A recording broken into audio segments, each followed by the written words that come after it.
નમસ્કાર, YNN ન્યૂઝમાં આપનું સ્વાગત છે। સમાચારમાં વાત કરીએ તો વડોદરા શહેરના હરિનગર બ્રિજથી ગોત્રી GMERS હોસ્પિટલ તરફ જતા રસ્તા ઉપર જેટકો દ્વારા કેબલ નાખવાની કામગીરી કરવામાં આવી રહી છે। આ દરમિયાન રસ્તા ઉપર ટ્રાફિક જામના દ્રશ્યો સર્જાયા છે। આ ઘટનાને લઈને વિસ્તારના કાઉન્સિલર ઉમંગ બ્રહ્મભટ્ટ દોડી આવ્યા હતા। ભાજપના કાઉન્સિલર ઉમંગ બ્રહ્મભટ્ટે જણાવ્યું હતું કે હરિનગર બ્રિજ બાદ ગોત્રી GMERS હોસ્પિટલ તરફ જતો જે રસ્તો છે ત્યાં ટ્રાફિક સર્જાવાની સમસ્યા સર્જાઈ હતી। એનું કારણ છે કે જેટકો દ્વારા જે લાઈન નાખવામાં આવી હતી તે લાઈનનું કામ બાકી રહી ગયું છે।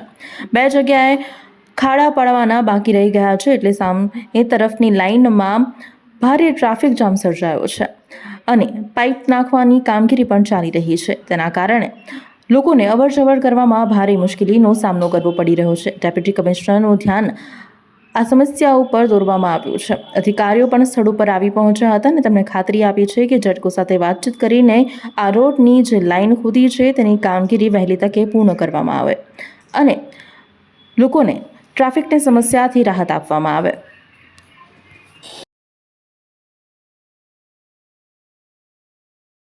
મારી સાથે કોર્પોરેશનના અધિકારીઓ પણ છે।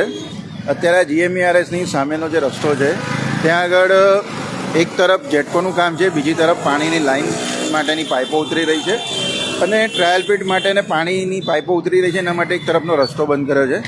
તો આજે જે તે કન્સલ્ટ અધિકારીઓને જાણ કરી છે કે જ્યાં સુધી આ તરફનો રસ્તો ક્લીન ના થાય, કે વેટ મિક્સ નાખીને ચોખ્ખો ના થાય, આવવા જવા માટે ખુલ્લો ના થાય, ત્યાં સુધી આગળનું કામ નહીં કરવું, એટલે કામ શરૂ નહીં કરવું। બંને આ રોડ પર જ્યારે વ્યવસ્થિત ખુલી જાય પછી એ રોડનું કામ ચાલુ કરો તો વિસ્તારનું જે ટ્રાફિકનું ભારણ છે ઓછું થઈ શકે અને સામે જ હોસ્પિટલ છે તો હોસ્પિટલની અંદર જવા આવવા માટે પણ એમ્બ્યુલન્સને સરળતા રહે, ઝડપથી જઈ શકે, એ પ્રકારના સૂચનો કોર્પોરેશનના અધિકારીઓને કરાય। તો કામ થશે કે નહીં થાય? ચોક્કસ થશે, કેમ નહીં થાય, કામ તો થશે જ।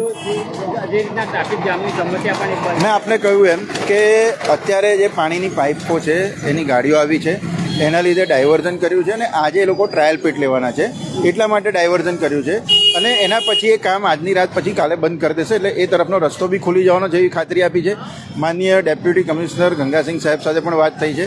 આજે આપણે અત્યારે જે હયાત રોડ ઉપર ઊભા છે એ રોડને વેટ મિક્સ નાખી અને એને ખુલ્લો કરી વ્યવસ્થિત કર્યા પછી જ આ રોડ જ્યારે વ્યવસ્થિત થઈ જાય ત્યારે સામેની લાઈન, સામેનો રોડ બંધ કરવો એવી રજૂઆત પણ અમારા દ્વારા કરો। હમણાં તો બંધ નહીં થાય ને? અત્યારે પાઇપો ઉતરી રહી છે અને ટ્રાયલ પીટ લેવાના છે, એટલે આજના દિવસ પૂરતું એ બંધ રહેશે, કાલથી પછી સવારથી એને ખોલી દેવામાં આવશે।